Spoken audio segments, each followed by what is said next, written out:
Здравейте, аз съм Ирена Григорова. Днес ще ви разкажа историята на едно златно съкровище, разделено между 3 държави. От него тръгват много теми и въпроси, като например, защо в античността вождове и войни са погребвани с злато по лицето и откъде тръгва тази традиция.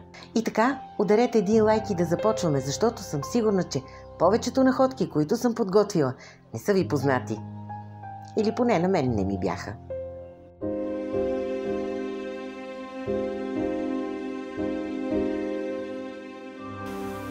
Историята на откриването на съкровището от Требенище е с дата преди 100 години.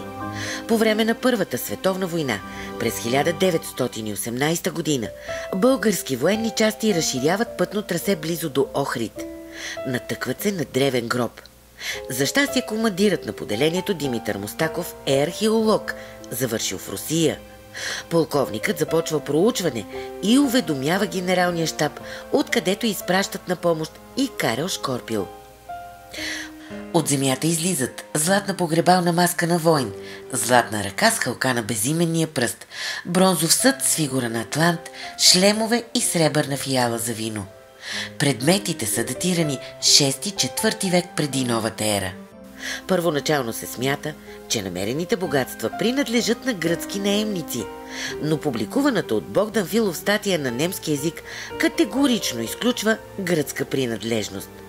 Статията предизвиква фурор в научния свят, защото до този момент се смята, че златните погребални маски са запазен патент само на микенските и египетските владетели.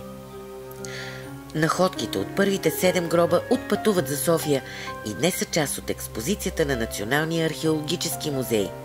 Сред тях са 2 златни маски, 2 бронзови шлема, златни стелки, сребърни съдове и украшения за коса.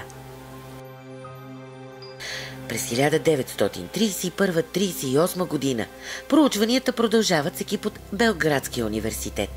От недрата на земята излизат още златни предмети и 2 златни маски. Всички те са изпратени в Народен музей Белград. През 50-те и 60-те години на 20 век, при разкопки на горната порта на Самуиловата крепост в Охрид, македонски учени попадат на още една златна маска. Няма съмнение, това е част от една и съща култура. Този път находките остават в Македония. През годините проучвания става ясно, че некрополът е от 56 гроба, 12 от които княжески. Предположенията и хипотезите са много. През 2019 година находките от Требенище за пръв път се събират заедно в обща изложба.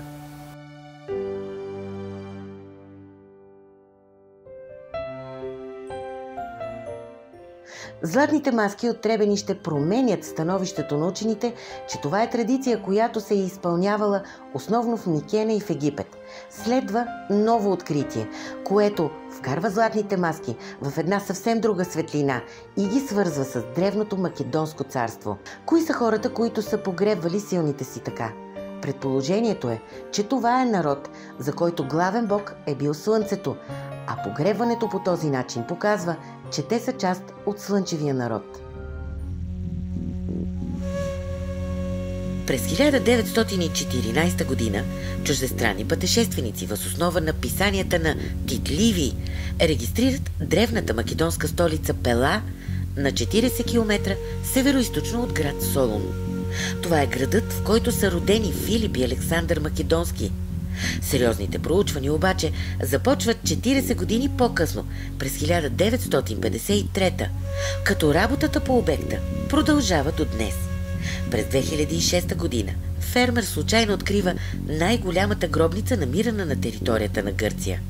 Естествено, откритието влиза в графа старогръцко, въпреки че Македонското царство преди походите на Александър Македонски е съвсем отделно, а гърците често наричат македонците варвари.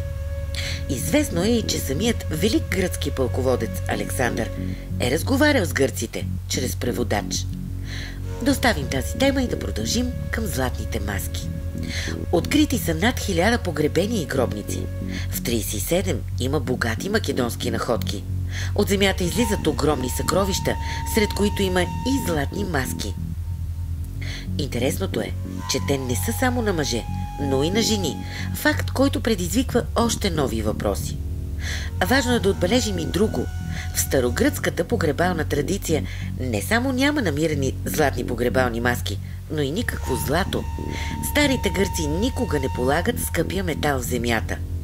По времето, за което говорим, погребенията там стават чрез тропоизгаряне.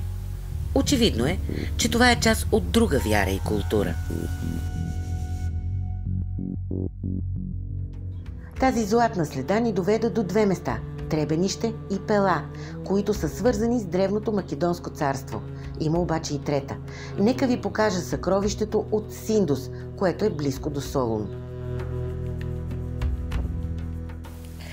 Сред материалите, открити в некропола край Синдус, впечатление правят 5 златни маски. Според изследователите на обекта, 3 са открити в женски гробове и 2 в мъжки. Както и в Пела, чертите на златните лица са доста груби и схематични. Представят се очи, вежди, нос и уста. Върху 2 от маските има и очертани уши. Всички са направени от тънки пластини. Някои от шлемовете от Синдус много приличат на тези, намерени в Пела.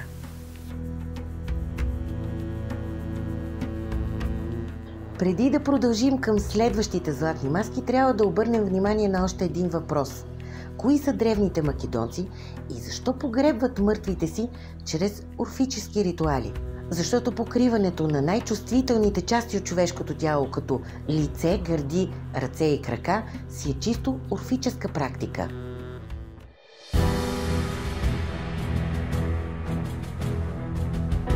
За етническия произход на древните македонци има изказани много хипотези.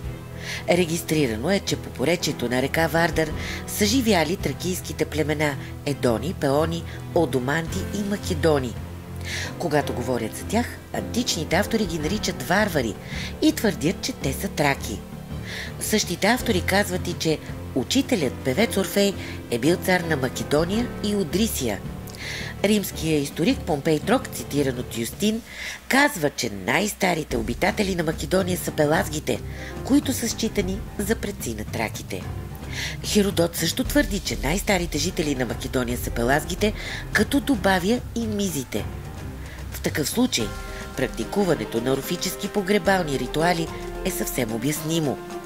А че са орфически, ни показва и това, че повечето от намерените погребения са кенотафи, т.е. празни гробове.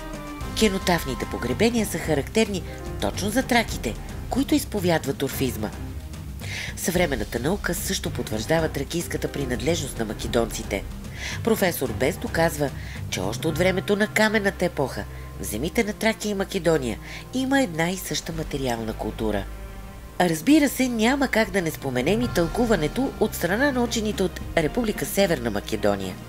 Според някои от тях, в основата на етногенезиса на древните македонци седят британските племена. За да разберем по-добре смисъла на погребването с златни маски, отиваме в Националния исторически музей. Находките, които са експонирани в зала Праистория, са свързани с Варненския халколитен некропол и началото на европейската цивилизация. Там е първото обработено злато в света. В откритият случайно през 1972 година некропол има 294 гроба. Няколко от тях са много богати и имат над 3000 златни предмета. Учените смятат, че това са погребения на вождовете жреци, защото сред находките има каменни жезли с златни дръжки. Защо обаче сме тук, след като темата ни е златните маски? Има защо.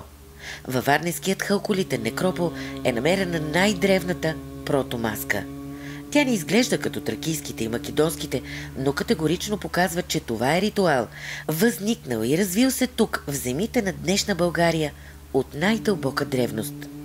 Смисълът на тези предмети не е в демонстрацията на богатство, а във връзката на предците ни с Слънцето, което те почитали като главен бог. Златото е божественият слънчев елемент на Земята.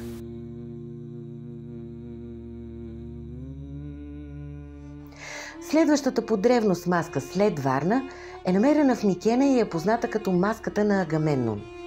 тя не е нито на Агамемнон, нито е единствена. Всъщност се оказва, че в Микена има такава традиция, която е 1000 години по-рано от намерените тук на Балканите златни маски.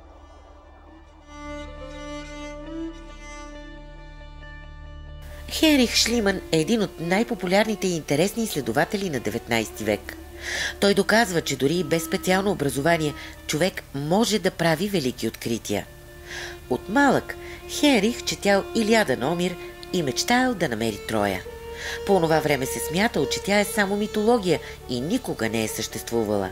Хенрих обаче твърдо вярвал, че чудната история за Елена, Парис, Ахил и Агамемнон не е измислица и че някога именно той ще открие Троя.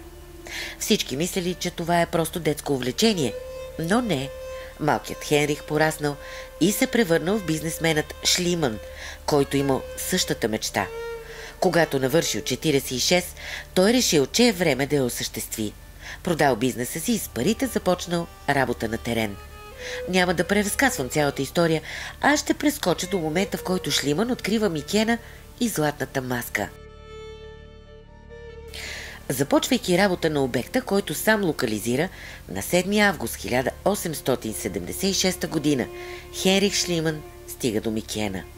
Малко след това намира и първата златна маска. Погледнах в лицето на Агамемнон, пише изследователят в писмо до гръцкия крал. Изречението обикаля света и се повтаря от милиони мечтаещи за приключения хора. По-късно се оказва, че това не е погребалната маска на Агамемнон, защото е изработена през 16 век преди новата ера, т.е. около 200-300 години преди битката за Троя и смъртта на пълководеца. Това не променя мащаба на откритието. Оказва се, че златната маска не е сама, а е част от цяла погребална традиция. След време са разкрити 9 гробници. Телата и оръжията в тях са буквално отрупани с злато и скъпоценности. Има диадеми от чисто злато, златни венци, изображения на лъвове, грифони, елени, корони, скиптри и най-важното – златни маски и нагръдници. Всички маски се различават една от друга, като че ли са портрети на мъртвите. Сега да се пренесем на наша територия и да разгледаме намерените тук златни маски. Първата е на цар Терес, основателя на Одрийското царство и е позната на всеки един от нас. Намерена е при експедиция, водена от покойния археолог Георги Китов през 2004 година.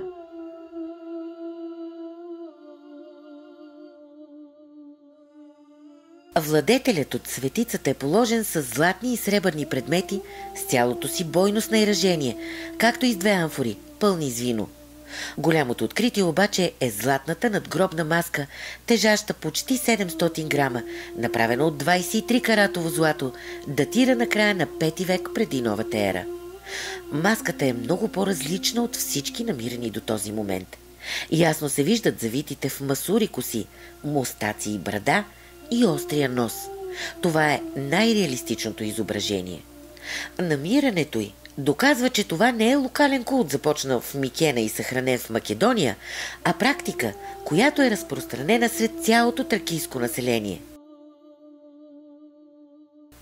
3 години по-късно, през 2007 година, екипът на Китов попада на втора златна маска. Мястото е Далаковата могила край сливенското село Тополчане. Предполага се, че гробът е на тракийски цар и е датиран 4 век преди новата ера. Маската е кръгла, с диаметър 25 см, а периферията е очертана с украса. Както и при цар Терес, починалият е изобразен с отворени очи, което не е характерно за маските в Македония. Веждите и носа са големи, а устните стиснати и надолу. Има и надпис на старогръцки, който гласи «На спасителя на Азия». Професор Божидар Димитров смята, че тракийският владетел е бил приближен на Александър Македонски.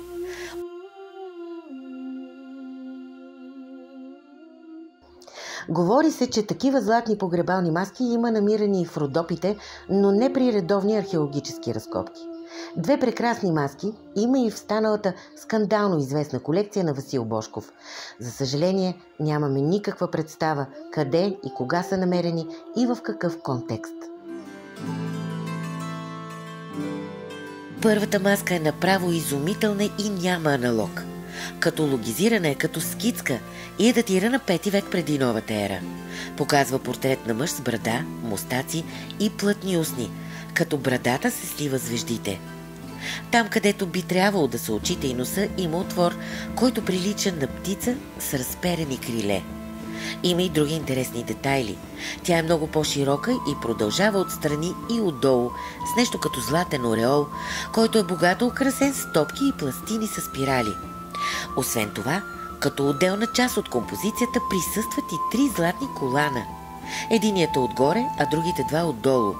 Възможно е тези колани да са придържали маската към тялото на погребания, който безспорно е бил човек с царска власт. Възможно е и друго. Това да не са колани, а аналог на лентите, с които приживе владетелите са прихващали косите си и които в погребенията са обграждали маската.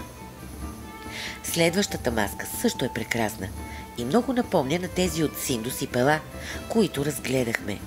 Онези бяха датирани около 5 век преди новата ера, което може да подскаже, че вероятно и тази е от същото време. Освен маска, и шлемът на погребания изглежда много подобен. Разликата е, че тук върху него има изобразени 2 лъва, стоящи един срещу друг. До тук разбрахме, че полагането на мъртвите с златни маски е традиция от дълбока древност, позната на Балканския полуостров и Микена. Херодот ни казва, че тракийския народ е най-големия след индийския. В такъв случай следи от златни маски трябва да има и извън територията на Балканския полуостров. Има ли такива следи? Разбира се, че има. Следващата тайнствена златна маска е намерена на територията на днешна Украйна, в град Керч. На това място в древността било разположено Боспорското царство, т.е. това са кимерите, наричани и траки и българи. Следите, оставени от кимерите, са забележителни. През 1830 година директорът на Керчанския музей Антон Балтазарович Ашик започва разкопки на наречената по-късно царска гробница. Съоръжението е с височина 18 метра и диаметър в основата 80 метра. Към гробницата води тунел с дължина 36 метра, която стига до гробна камера с квадратен план. Гробницата е ограбена от иманяри, но се предполага, че в нея е бил положен цар Левкон I, който живял през първата половина на 4 век преди новата ера. Едновременно с царската гробница Ашик работи и на обект в село Глинище, където била разположена столицата на Боспорското царство – Пантикапея. Хората му стигат гробницата, когато археологът не е там. В нея е намерен каменен саркофаг със скелет на жена, предполагаемо царица. Цялото тяло е обсипано със злато, а на главата има поставен златен венец. Голямата изненада е, че лицето на царицата е покрито със златна маска. От тук започва и голямата енигма на това погребение. В придружаващите дарове има поставени огледало и вретено, което недвусмислено показва, че погребаната е жена. Но до тях има и конска сбруя и железни мечове, които пък са предмети, които съпътстват мъжете. На гърба на златно блюдо пък се разчита името на цар Рескопорит. Дали положената е била съпругата на царя или царица Войн? Има и друга хипотеза. Антон Балтазарович не е присъствал на отварянето на гробницата и затова неправилно е разчел знаците. Възможно е това да са 2 различни погребения в една гробница. Едното да е от 4, другото от 3 век преди новата ера. Чувайки за откритието, император Николай I отива в Керч. След като разглежда находката, нарежда маската и венеца да бъдат пренесени в Санкт-Петербург. От тогава те са част от експозицията на Ермитажа. Ами, това беше от мен за днес. Искам да благодаря на изследователя Костадин Димов, който ми предостави своите снимки от Светицата, Пела и Микена. Да ви подсетя да натиснете един лайк, бутона за абонамент или да споделите видеото на стената си, за да стигне до повече хора. Аз съм Ирена Григорова. Ще се видим скоро, надявам се навън.